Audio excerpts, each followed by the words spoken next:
Good morning, my digital pathology trailblazers. Welcome back to the normal studio that we are in Pennsylvania at 6 a.m. Let me make myself a little bigger and say hi to you in the chat, because if you are here, let me know that you are here. Let me know that you hear well. And today's topic is, let me share it with you. Today's topic is, let's see if my aids here work. We are gonna be talking about ethical and bias considerations in AI and machine learning. That's gonna be the topic of today's live stream.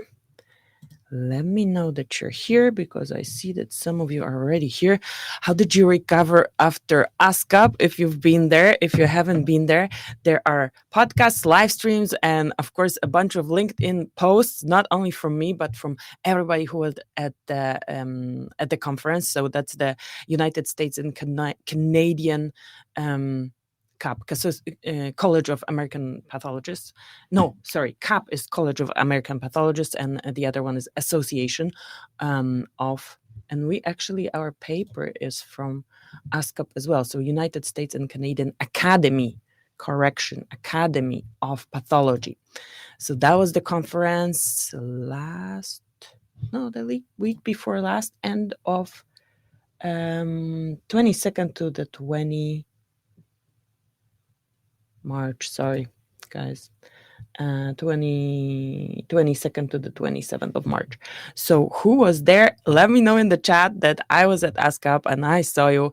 And we had a fantastic conference with many digital pathology trailblazers giving podcast interviews. So this is going to be coming out as soon as I have it edited. And also, one interesting thing that happened just after I came back from ASCAP was a LinkedIn post I came across, which I'm going to do another podcast about, because I want to explain it a little bit. The lawsuit that was filed against FDA wanting to rule the LDTs, lab developed tests, and it was won by CAP and by other organizations. So it was deemed not okay for FDA to regulate those tests. So there's going to be a separate podcast on that, because I want to dig a little bit deeper. Why, on what basis was it won, and what does it mean? I mean, the whole last year since it started was like, oh, what's going to happen with LDTs? How is the diagnostic landscape gonna change with this? And maybe it's not going to change. Maybe it's going to change into a different direction. And we're going to be talking about this on another occasion, which is going to be a podcast. And now let's go to ethical and bias considerations in AI. As we know, by design, we are biased creatures. By the way, I also met a few people who are our friends from this paper. I met, where is this thing? I met Matthew. I met Pantanowitz. I did not meet Hooman at this conference. So let's take him out of our highlights, but I met both of them at the Muse microscopy booth, where I was hanging out with Digital Pathology Trailblazers and with the Muse team, and I said thank you for those papers, because we are reviewing them with Digital Pathology Trailblazers. Let me move the camera a little bit. And when you are joining, let me know that you're joining. Let me know that you are back to the normal, kind of normal, because this is also still a special series, the 7-part series, and we are on number 6 from the 7-part series by Modern Pathology about AI in pathology, co-authored by the UPMC group of pathology, including Matthew Hanna and Pantanowitz and Hooman Rashidi, with other co-authors. But let's dive into the topic of our conversation today. Yes, biased. We are biased creatures. So what does that mean? It means that we have to be aware of that and mitigate it. So we are here. Number 6. I can't believe we're already at number 6. Only number 7 to go. We are at ethical and bias considerations of AI and machine learning. So, medical practitioners and especially pathology, laboratory medicine professional in our case, but also imaging specialists, radiology, I would put them in the same category. And basically everybody who generates medical data in this paper, they call them data stewards. And I like this term very much because we play a pivotal role in guiding the ethical development and deployment of current and future AI, ML technologies and machine learning technologies. What does that mean for us? How can we be good data stewards? Well, we need to know enough about this. We need to know enough about how it's being developed, what is being done. Basically, we need to know enough about this whole AI revolution, I would call it, to be able to be good data stewards. So that's what we're doing right now. We're learning about it, and we're going to learn about what can cause the bias. And obviously they have fantastic tables and fantastic drawings, so we're going to focus on that. Yes, we have our trailblazers. Welcome, Thomas. He's a regular. Thank you so much. Like, special thanks to the regulars because they show up every time. Thank you so much. So, without further ado, let's dive into it. So, ethical principles in healthcare and medical research with extensions to medical artificial intelligence. So this is important. I don't know, I cannot draw nicely. So I gave a presentation. I'm gonna link to it after I publish in the cards, where I explained in general like different ethical principles and where they come from, how they are defined, and some of these things are mentioned in this paper and obviously referenced. But if you want to do like a step back before diving into what they have here for AI, that's going to be the presentation. But basically, we have in this table, we have the ethical principle for healthcare and medical research, because this is very well defined. And then now we have a category for medical AI. So the first principle would be respect for autonomy, the principle of self-governance, which in case of healthcare and medical research is basically the individual's right to make their own decisions regarding their healthcare and participation in research. Do they want that? Do they not want that? And this is usually covered by informed consent. There's a little bit more about it later. And for AI, and here in AI, we have both developers and users. So not only the developers that are making those AIs, also the users must ensure that individuals have sufficient control over their interactions with AI. And there are different regulations, more than I even knew there were. So we're going to be talking about it. Then the other principle is called, so this one is respect for autonomy, beneficence, basically the principle of doing good, because we also have the non-maleficence in a second. So we must benefit the individual, both as a healthcare professional and a researcher, and also AI developers and users are supposed to do that. They're supposed to maximize human benefits with those tools. Then we have non-maleficence. So not only are they supposed to do good, they have to do a lot of good, because enough, and also do no harm. So AI developers and users are responsible for preventing harm and mitigating risks. And then we also need to think about justice, the principle of fairness.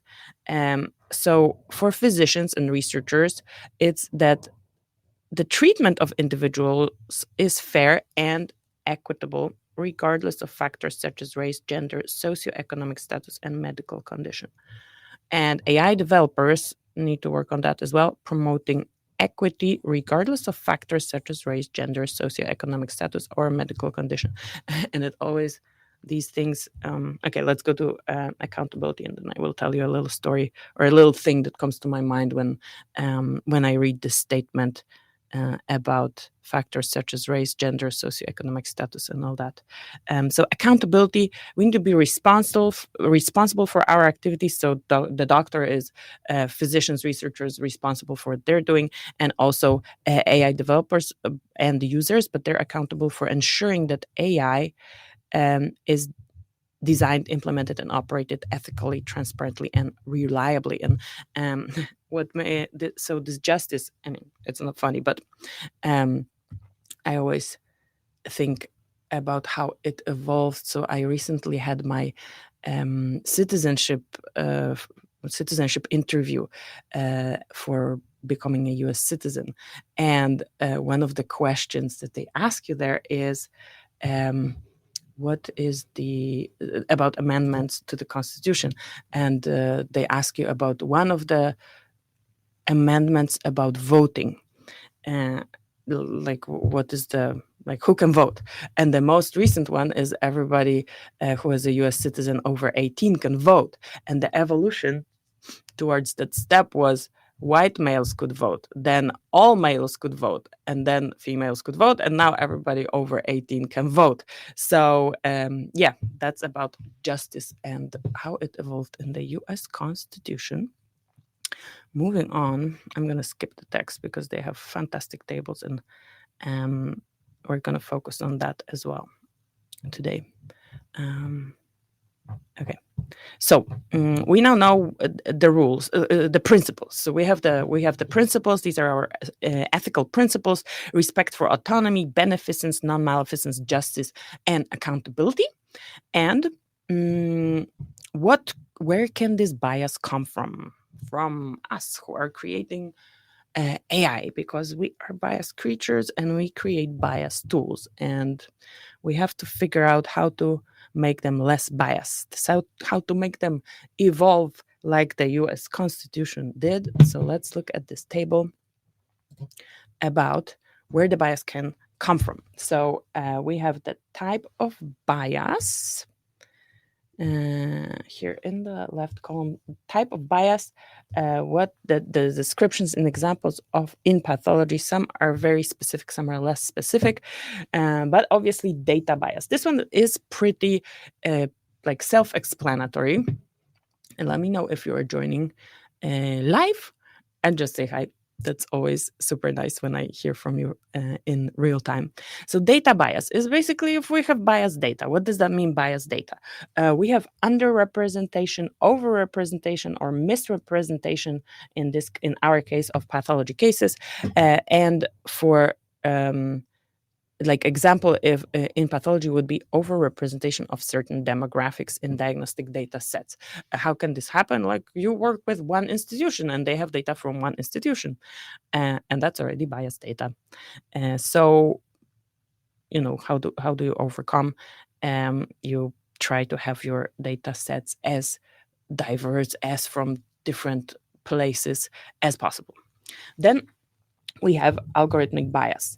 This is a bias introduced during algorithm design, affecting diagnostic accuracy or treatment recommendations. And, for example, in pathology, skewed prioritization of symptoms or conditions in diagnostic algorithm.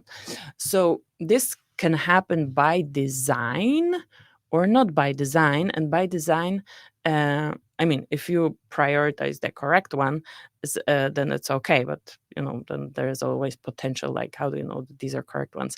But in many diagnostic algorithms, you like give a weight to a certain symptom. So if there is something of a certain relevance, then you like upvote it, give it a higher weight. So this can also happen unconsciously in a biased way that's going to give prioritization to stuff that is maybe should not get the priority it should get. Then sampling bias. Well, when we have non-random sampling methods, then we can have skewed conclusions. For example, in pathology, that would be insufficient gross dissection for mapping of tumor bed to predict response to therapy. Interesting, this one. So, for example, if we don't have the tumor dissected, so maybe then we have less percentage of tumor in the sample. I don't know, but basically this sampling bias can already introduce a problem.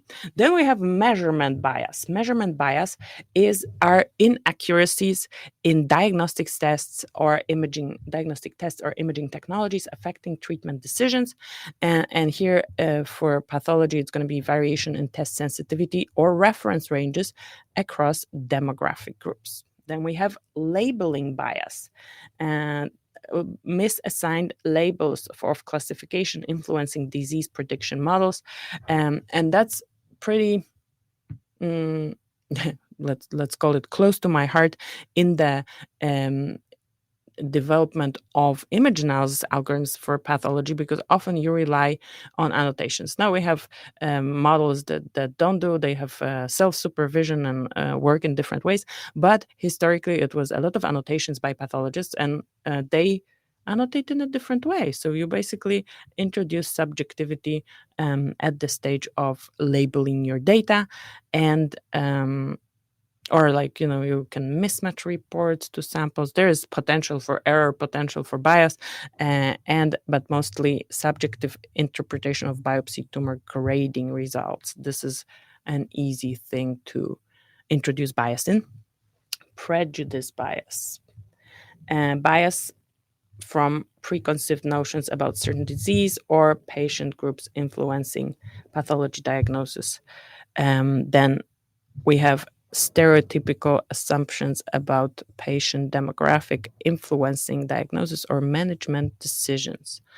There are, I'm not going to mention different diseases, but you can think of diseases that make you think of a certain prejudice towards the person that carries that disease. And you have to realize that and then counter that. Then, environmental bias. Bias from environmental factors affecting disease prevalence or diagnostic outcomes in certain regions. What can influence disease prevalence? This is so cool, because I was thinking, maybe some, because environmental bias, right? Something that happened in the environment, like the Chernobyl catastrophe. But it's a lot less dramatic than that, because you can basically have different patterns in patient testing in academic hospitals in urban regions compared to community practices in rural settings. So when you test in a different way, or more frequently, less frequently, then you will have different prevalences of disease based on the environment that this person lives in. It doesn't have to be a environmental catastrophe like the Chernobyl catastrophe. It can just be a big hospital versus community hospital. Then interaction bias, interactions between different diseases or comorbid conditions affecting diagnosis. I'm like, interaction bias, like how you interact with patient or how you interact with AI? No, how diseases interact with each other. And in pathology, an example is going to be serum antibody chemistry interferences in patients with similar disease influencing test results. So, basically comorbidities and elderly patients, they have more multiple disease. Not only many people have multiple disease and they interact with each other, and you have to be conscious of that bias. Something interesting is feedback loop bias. This is a bias exacerbated by diagnostic feedback loops where historical data or previous diagnosis influence future diagnostic decisions. So this is so easy to happen. This was there before, so it has to be continuation of the same thing, right? And it can be both in treatment diagnostic settings and also in research settings, where you have groups of animals or groups of research subjects. In my case, it's going to be animals because I'm a veterinary pathologist. But then you see something in one group, and I'm like, okay, then it must be like a different variation of the same thing. Doesn't have to be. And that's already, your feedback loop bias in action. And an example is predicting future ancillary studies based on initial diagnosis without supportive evidence. Right? You don't have the evidence for this new conclusion. You just have the historical thing. It's like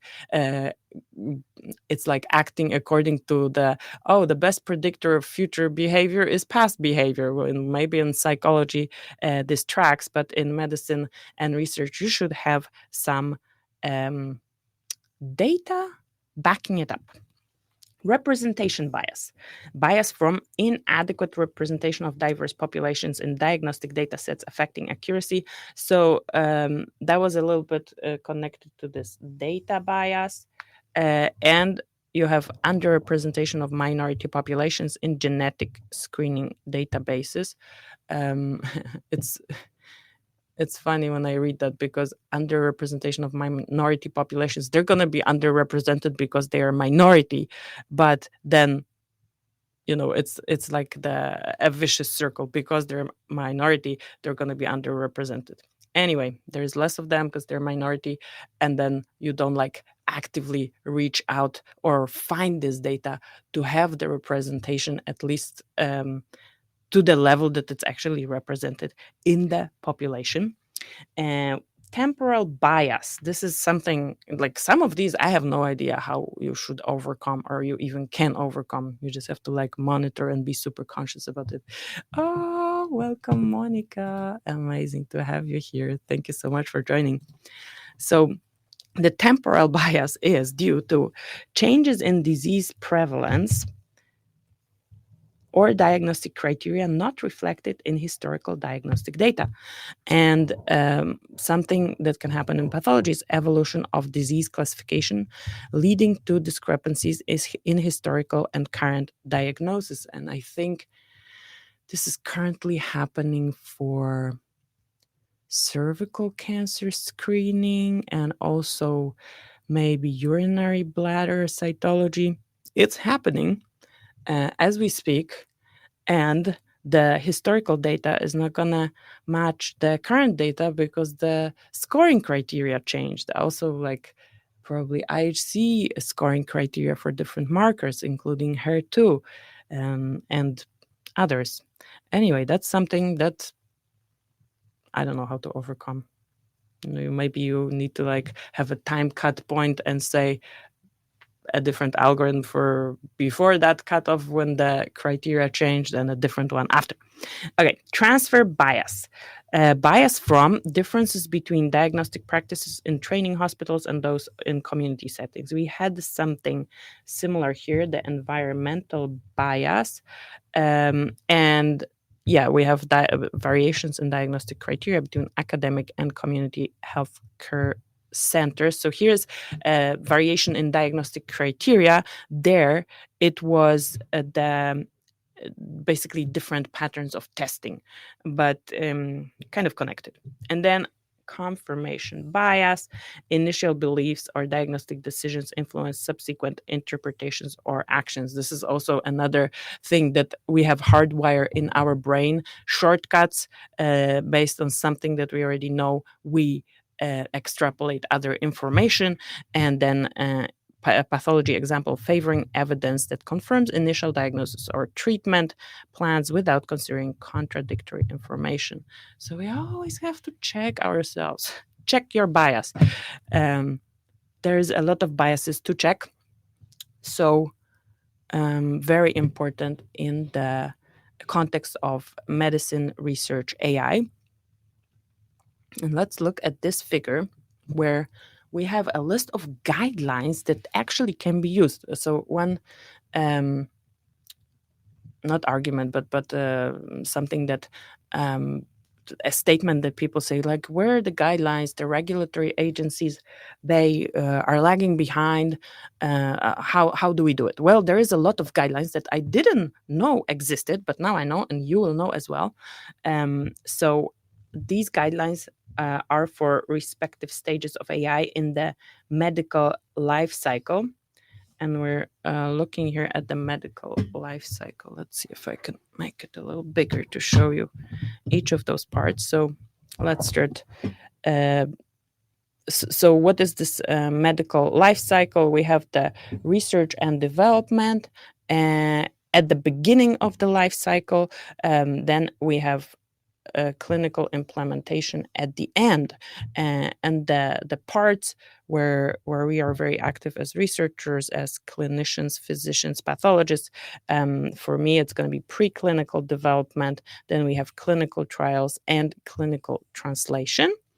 And in the preclinical development, we have basically everything before we can introduce something. In my case, it's going to be a compound, a candidate drug into the clinical trial. It can be a diagnostic test, AI test, whatever, right? So we recognize the need, we harvest data, we ensure explainability, and then think about copyright and IP considerations. And on our at the bottom here is the AI. So we recognize the need, then we select the AI technique. And we harvest the data. I love this little picture of harvesting the data. Let me show it to you. Always a problem when I try to manipulate my PDF. I can do it, guys. I can do it so that you can see it. Look at this data, a tree with data, and a person is harvesting the data. So we harvest the data and then develop and validate the algorithm. And when we develop and validate the algorithm, we have a bunch of guidelines that we can use. We have QUADAS AI, starred AI, probust AI, tripod AI, and there is another table. I'm not going to be going through these guidelines today, but I just wanted to let you know, when you are at this stage of develop and validate algorithm, you need to check these guidelines. People already thought about it. You don't have to reinvent the wheel. You don't have to start from scratch. Look at these guidelines and use them. I think it's always super, super useful to basically leverage other people's research. And that's supposed to be the point of research, right? So that we can do new research. So we can do the same for guidelines for AI.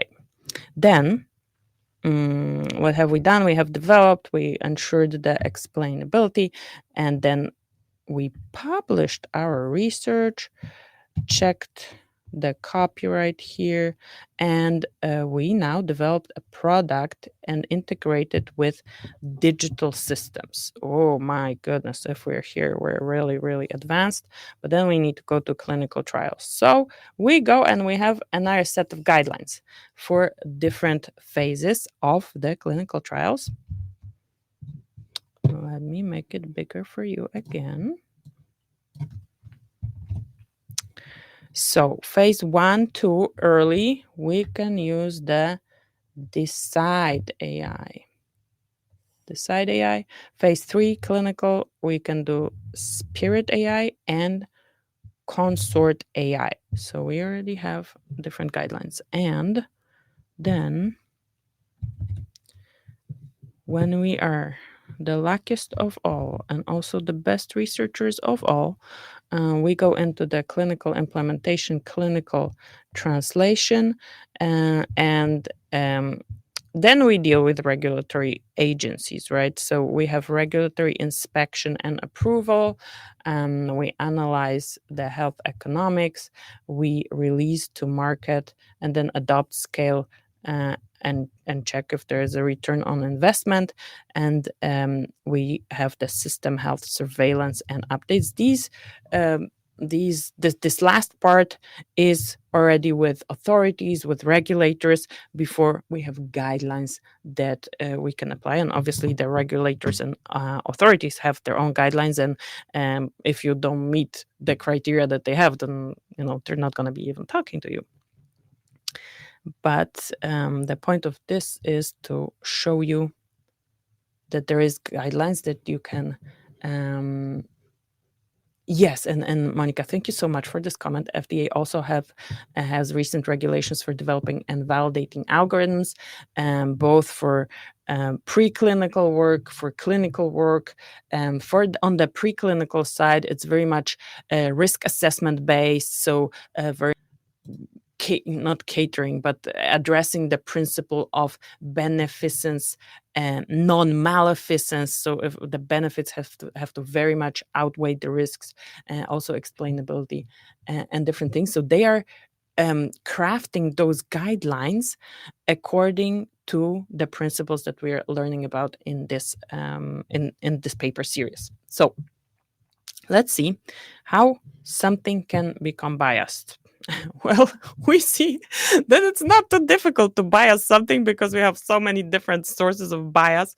But here is the representative example of bias introduced in developing an AI algorithm for prostate cancer. So here in this image, you have this hypothetical distribution of prostate cancer Gleason score by hereditary population groups. And we have Eurasian and North American populations. And we have the prevalence of the different Gleason grades. And we can see that 1, 2, 3, 4 is very low prevalence, right? And we use this data for training. And then we have biased distribution of training data, right? Where our Gleason 5 is very low.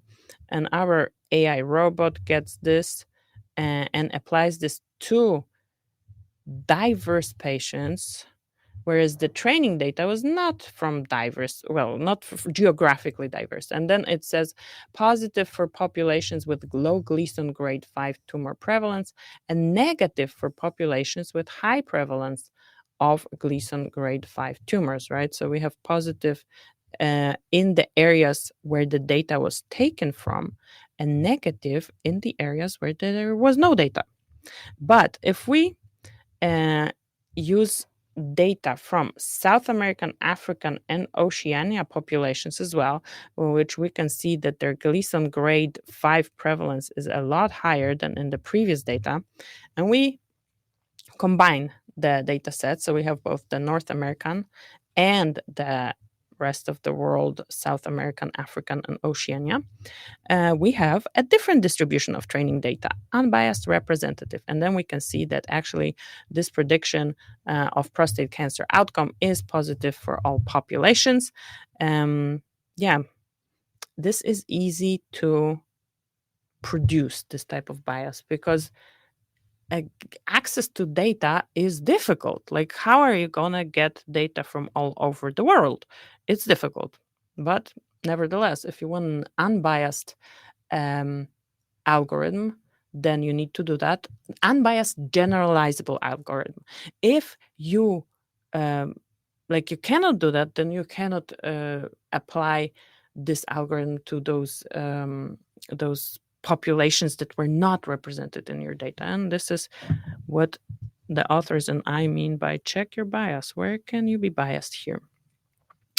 So, okay, we checked. There's a lot of sources of bias. How do you mitigate this bias? What is the bias mitigation? When I was going through this part, it basically is like check for it and figure out how to not have it. Once you realize it's there, then you know what to do to counter it.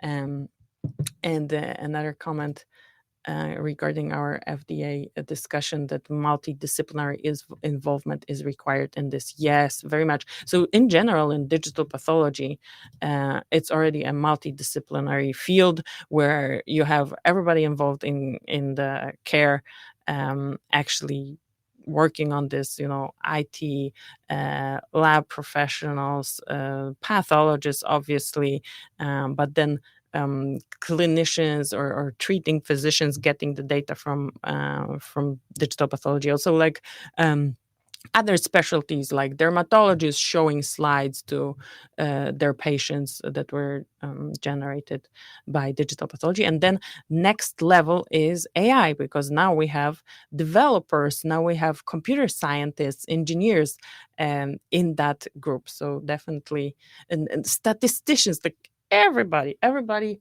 who is involved in research. Let's go back to our bias mitigation. Well, what can we do better when we collect data and prepare data? We gather diverse data sets. So it's funny because once you realize, okay, this is a bias and I have to counter that bias, it's pretty self-explanatory how to counter a bias where you don't have diverse data sets. Well, you get diverse data sets, right? Easy. But realizing that you don't have diverse data sets, or that you're applying a solution built on non-diverse data sets to diverse populations, this is where like you have to do the check. So here you actively seek out and include diverse data sets that represent different demographics, geographic locations, and socioeconomic backgrounds. This is crucial. And here I always say about different initiatives, because access to data is difficult. When you have a collaboration with someone, you like want to maximize that collaboration with a healthcare institution, and then okay, this is the population from the institution. So here I mentioned two organizations. One is the Digital Diagnostics, not organization. What is this?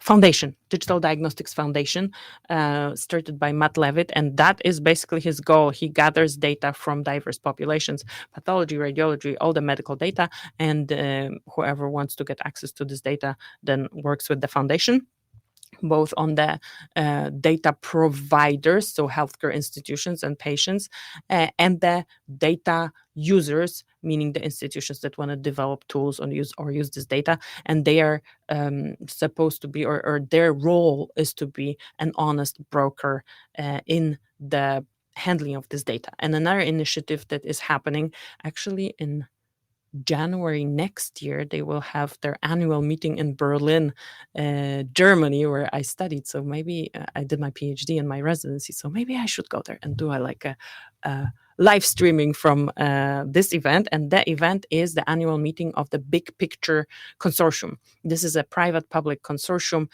in Europe, and the role of this consortium is aggregate data, not only from diverse countries, diverse places in Europe, but also from different stages of of the medical life cycle. So both preclinical and clinical, and they have like a huge data base that they're going to be building. So, but this is two institutions that I talk about. There is another option to use federated learning, swarm learning, different decentralized learning techniques, topic for another presentation, and also topic of different videos. And I'm pointing up because I want to later link to it so that you can have a look at it later, or put it in the show notes. When I'm pointing down, it's show notes. When I'm pointing up, it's card on YouTube. Anyway, so we do that. Then model development and model development and training. We select appropriate algorithms and features. This is important. Then conduct evaluation across different demographic groups to identify any disparate impacts. And techniques such as fairness-aware learning and bias detection algorithms can help. Bias detection algorithms. So these are automated techniques, ways of introducing these checks into the models. Model evaluation, performance evaluation across spectrum of demographics and diagnostic groups, and it should be more than traditional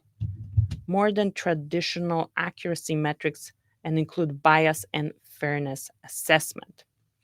So evaluating the model's performance, for example, across patient populations, diagnostic categories, staining protocols, reference ranges, etc.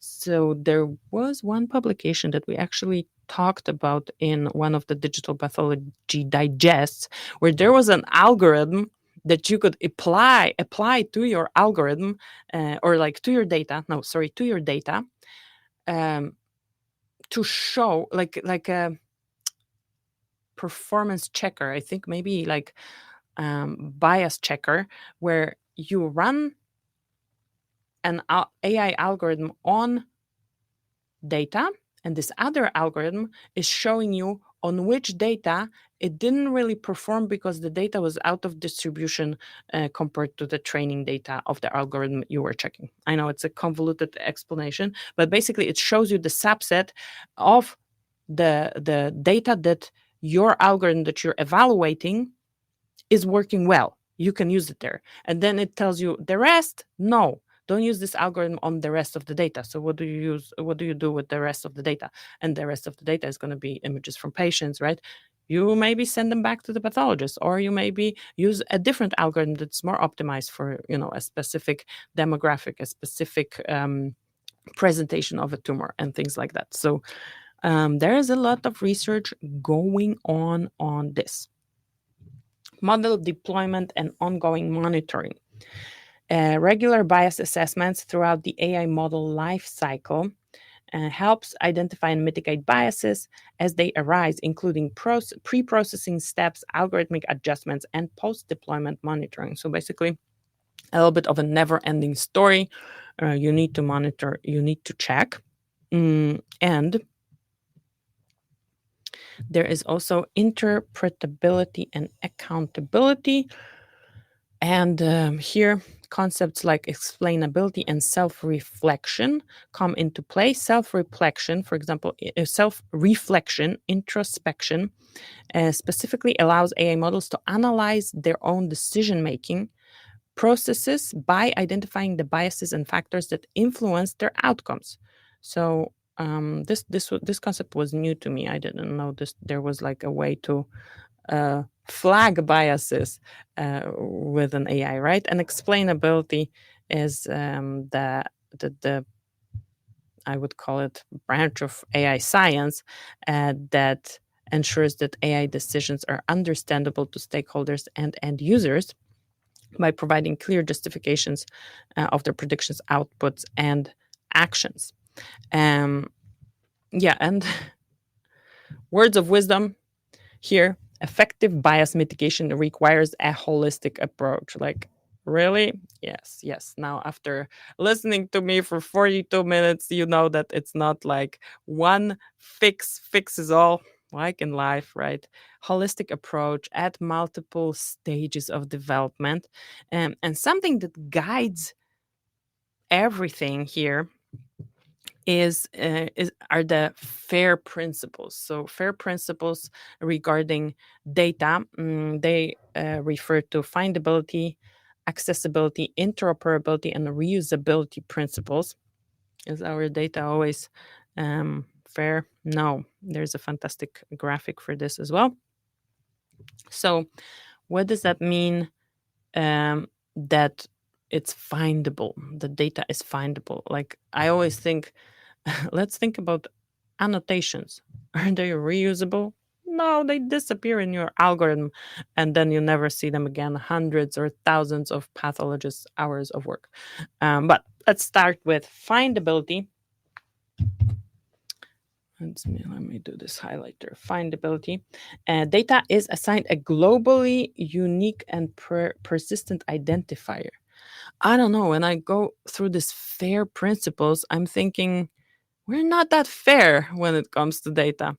But let's just go through it, right? Data is described with rich metadata. How often do we miss metadata? Probably often. Data is registered and indexed in searchable resource. Like, really?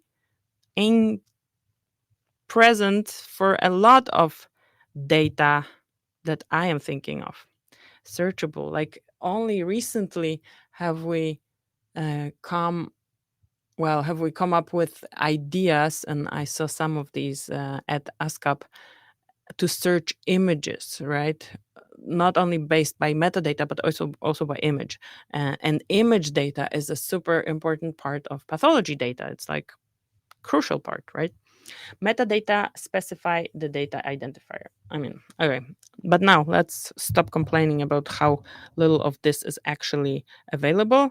Let's use these principles and make more of it available. So that was findability. This is the F from FAIR. Accessibility, that's the A. Data and metadata are retrievable by their identifier using a standard communications protocol. The protocol is open, free, and universally implementable. Authentication and authorization procedures, when necessary, are clearly outlined, and metadata remain accessible even when the data are no longer available. That is interesting. See, even when there is no more data, there is metadata. So the open padlock is the symbol. Interoperability, the I from FAIR. Data use a formal, accessible, shared, and broadly applicable language for knowledge representation. Data use vocabularies that follow FAIR principles. Data include qualified references to other data. And then we have reusability. That was my rant on annotations. Data and metadata are well documented and richly described with accurate and relevant attributes. Data are released with a clear and accessible data usage license.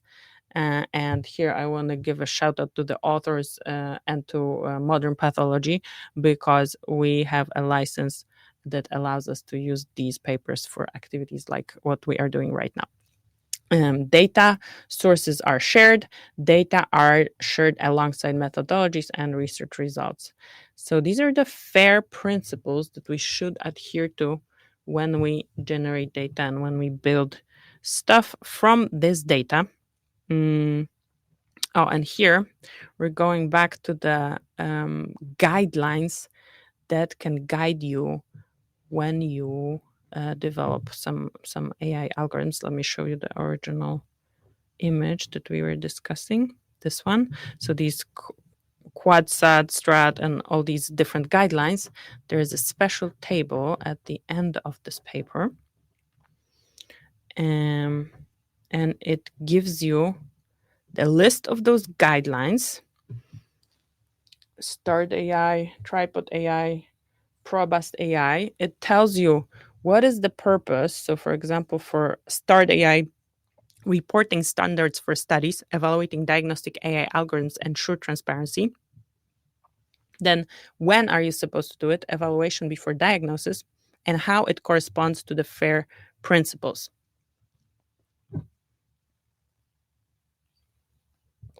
So, how I would approach it when I'm doing something, I would go to let's assume I'm an AI developer, which I'm not. I'm a veterinary pathologist.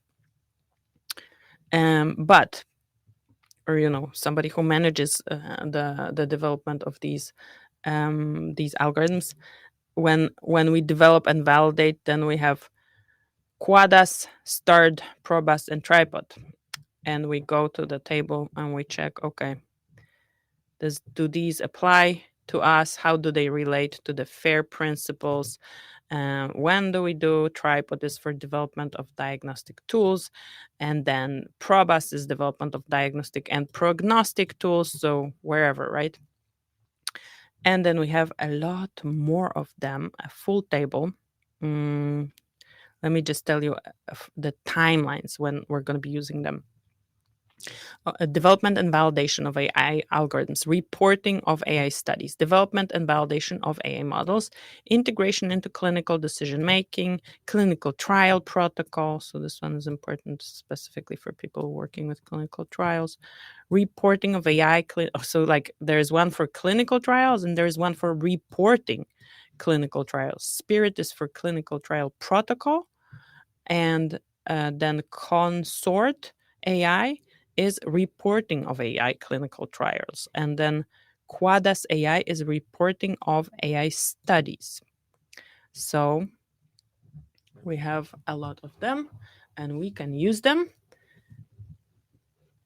So let me know if you let me know what's new from this, because some stuff was not new for me, but these guidelines were new for sure. The fairness principle, I knew about it, but it kind of, I learned about it and it was like in the background and not really at the forefront. It should be at the forefront. Thank you so much for joining me today. If you are interested in learning more about digital pathology in general and AI, there is a course that I have for AI. This is the Pathology AI Makeover. You can have a look at this, and we are going to be including all the live streams edited without the fluff there for you to follow. And if you're just starting, then grab the book, Digital Pathology 101 book. You can grab a free PDF. Let me make myself big. Free PDF from the website with the QR code that you're seeing on the screen right now, and start your digital pathology journey. Once we are done with the series, the AI section is going to be updated. So if you have the free PDF, you already downloaded. So even if you did it like 2 years ago when I first published this book in 2023, you are on my list that will get the updated version. So if you don't have the any version yet, get whichever, even if it's not updated yet. And then when the new one is out, you are going to get a free PDF. Thank you so much for joining me, and I talk to you in the next episode.